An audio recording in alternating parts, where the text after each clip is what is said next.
இப்பொழுது ஸ்ரீதரன் ராஜினாமா செய்து தான் வடக்கு மாகாண முதல்வராக செல்ல போகின்றேன் என்று அறிவித்தார் என்றால் அதற்கு அடுத்ததாக சுமந்திரனுக்குத்தான் அந்த பதவி செல்லும் என்று சொன்னால் அவ்வாறு அவருக்கு விருப்பு வாக்கு அடிப்படையில் அவர் தான் ஸ்ரீதரனுக்கு அடுத்த நிலையில் இருக்கின்றார்.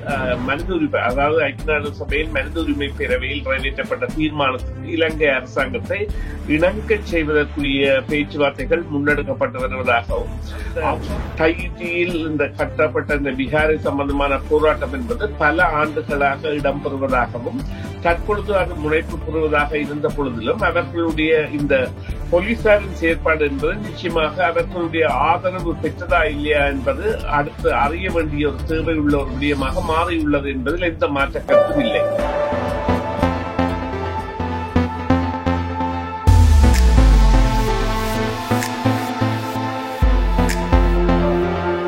வணக்கம் நேயர்களே, மீண்டும் மற்றொரு செய்தியின் பின்னணி நிகழ்ச்சியில் உங்கள் அனைவரையும் சந்திப்பதில் மிக்க மகிழ்ச்சி அடைகின்றோம். இன்றைய தினம் பேச போன்றோம் என்னவென்றால், இலங்கைக்கான பிரித்தானிய உயர்ஸ்தானிகர் ஆண்ட்ரூ பட்ரிக் மற்றும் இலங்கை தமிழரசு கட்சியின் பதில் பொதுச் செயலாளர் சுமந்திரன் ஆகியோருக்கு இடையிலான சந்திப்பு ஒன்று இடம்பெற்றிருக்கிறது.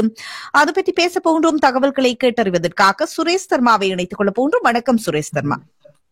வணக்கம் சுசினி, வணக்கம் நேயர்களே.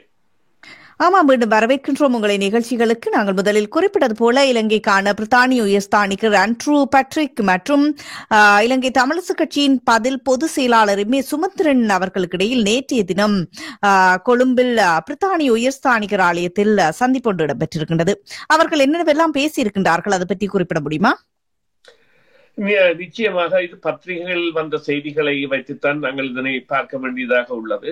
இது பற்றிய நேரடி தகவல்களோ அல்லது வேறு எந்த செய்திகளும் இல்லாத இடத்தும் இந்த சந்திப்பு என்பது அவர்களால், அதாவது பிரித்தானியாவின் ஒரு புதிய முகத்தை காட்டுவதாக கூறலாம். என்று சொன்னால் இந்த சந்திப்பில் அவர்கள் கதைத்திருக்க அல்லது இந்த பேசு பொருளாக எடுத்திருக்கக்கூடிய விடயம் இந்த ஐக்கிய நாடுகள் சபையில் மனித உரிமை, அதாவது ஐக்கிய நாடுகள் சபையின் மனித உரிமை பேரவையில் நிறைவேற்றப்பட்ட தீர்மானத்திற்கு இலங்கை அரசாங்கத்தை இணங்க செய்வதற்குரிய பேச்சுவார்த்தைகள் முன்னெடுக்கப்பட்டு வருவதாகவும், அவ்வாறு இணங்காத பட்சத்தில் இலங்கை விடயத்தில் புதிய ஒரு தீர்மானத்தை கொண்டு வர இருப்பதான செய்திகள் கூறப்படுகின்றன. எனினும் இந்த மார்ச் மாதம் இந்த மனித உரிமைகள் பேரவையில் இடம்பெறப் போகின்ற கூட்டத்தில் இது ஒரு பெரும் பேசு பொருளாக இருக்கக்கூடிய விடயமாக இருந்த பொழுதிலும் இது குறித்த விடயத்தை இவ்வாறான கருத்து பகிர்வு ஒன்றினை மேற்கொள்வதன் மூலம் தாங்கள் அரசாங்கத்துடன் எவ்வாறான நடவடிக்கையில் ஈடுபட்டுள்ளோம் என்பதை காட்டுவதாக இருக்கின்றது என்பதுதான் இதில் அந்த முதலாய பொருளாக இருக்கின்றது.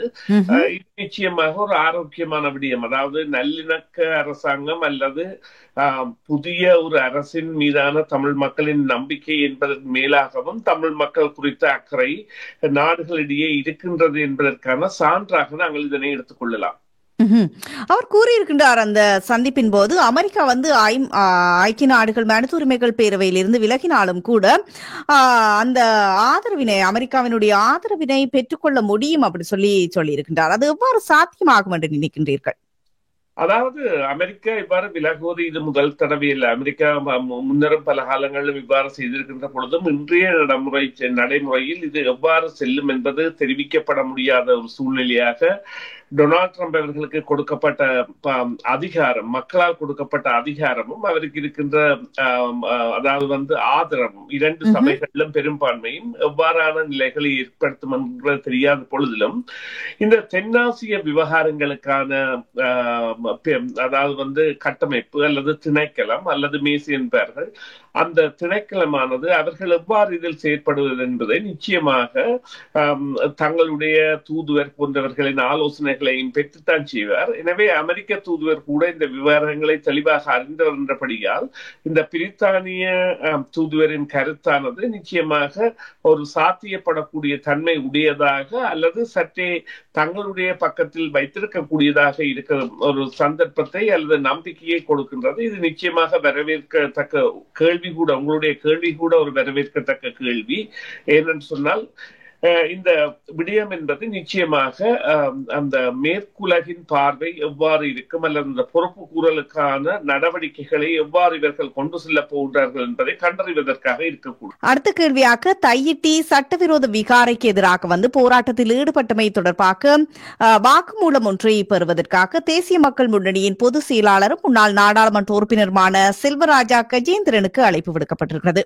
இந்த அழைப்பு சட்டவிரோதமாக ஈடுபட்டமை என்பதற்கான சரியான ஒரு அழைப்பாக இருக்குமாக கருதுகின்றீர்களா நீங்க? இல்ல, இது அதாவது அரசியல் சட்டத்திற்கு கீழ் அங்கே நடவடிக்கைகள் எடுக்கப்படுகின்றனவா என்கின்ற கருத்தை விட நீதிமன்ற அல்லது நீதித்துறையின் கீழ் எவ்வாறு நடவடிக்கைகள் எடுக்கப்படுகின்றன என்பதற்கான ஒரு உதாரணமாக இதனை எடுக்கலாம்.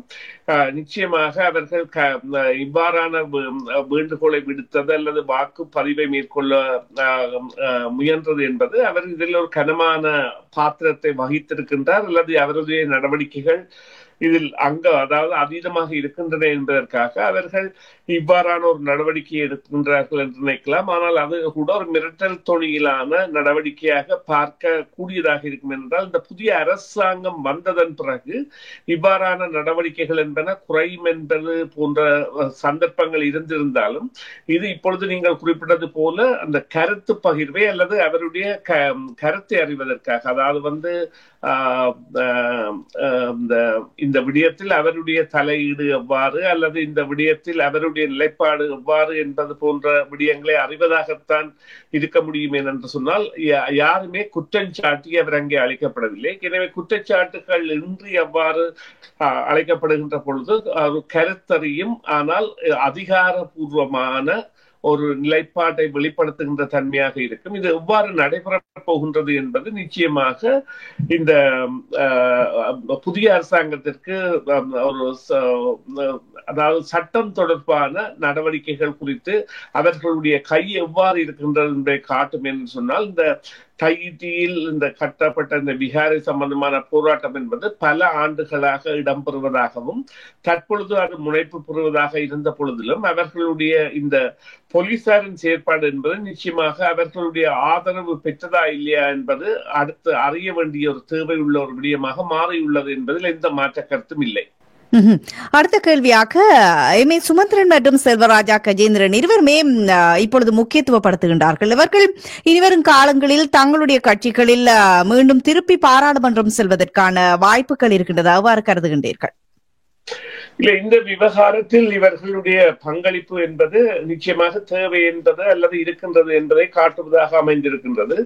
ஆனால் இவர்களுடைய இந்த பாராளுமன்றத்திற்கு செல்வதற்கான நிலை என்பதில் நிச்சயமாக கஜேந்திரகுமார் பொன்னம்பலம் அவர்கள் தற்பொழுது இருக்கின்றபடியால் அவர் விட்டுக் கொடுத்தால் மட்டும்தான் செல்வராஜா கஜேந்திரனுக்கு அவ்வாறான ஒரு நிலை ஏற்படும்.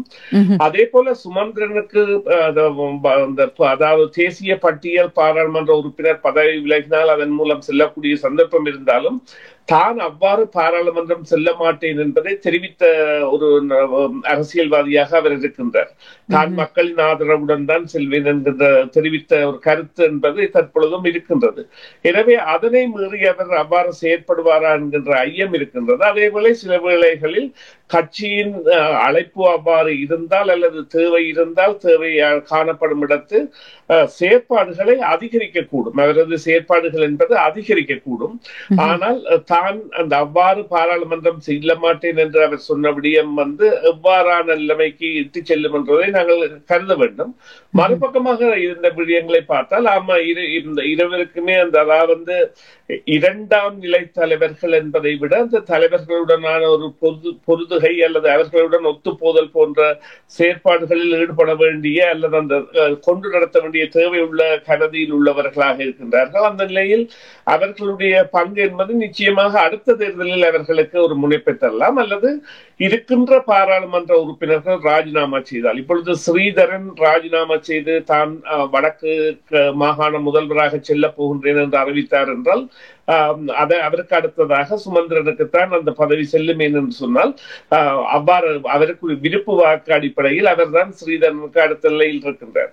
உண்மையிலேயே இந்த அதாவது தமிழரசு கட்சியில் இருந்து பிரிந்து ஒரு பிரிவினர் இந்த தேர்தலில் கேட்டிருக்காவிட்டால் தமிழரசு கட்சி 2 ஆசனங்களை பெற்றிருக்கும் என்பதில் எந்தவித சந்தேகமும் இல்லை. அவ்வாறான நிலையில் ஸ்ரீதரன் அவர்கள் ஏதாவது காரணத்துக்கு காட்டி விலகினால், அதாவது அவருடைய நடவடிக்கைகள் கட்சிக்கு பிழையானவை, அல்லது அவர் தான் முதலமைச்சராக போகின்றேன், அல்லது வேறு காரணங்கள், இப்பொழுது அந்த ஊழல் குற்றச்சாட்டுகள் போன்றவற்றிற்கான பதிலிருப்புகள் போன்றவற்றில் எல்லாம் இருக்கின்ற வெளிப்படைத்தன்மை என்பது நிச்சயமாக சில வேளைகளில் மாற்றத்தை ஏற்படுத்தலாம். அதே போல இந்த தமிழ் தேசிய மக்கள் முன்னணியில் இவ்வாறான ஒரு நிலைப்பாட்டை அவர்கள் அடைவதாக இருந்தால் நிச்சயமாக கஜேந்திரகுமார் பொன்னம்பலம் தனது பதவியை விட்டுக் கொடுத்து அல்லது 2 ஆண்டுகளுக்கு தான் அல்லது அதன் பிறகு இவர் என்கின்ற ஒரு நிலைப்பாட்டுக்கு வர வேண்டிய தேவையை இவர் சில வேளைகளில் தனது செயற்பாடுகள் மூலம் ஏற்படுத்தலாம். ஏனென்றால் கனதியான செயற்பாடுகளை கொண்ட ஒரு நபராக அவர் அந்த கட்சியில்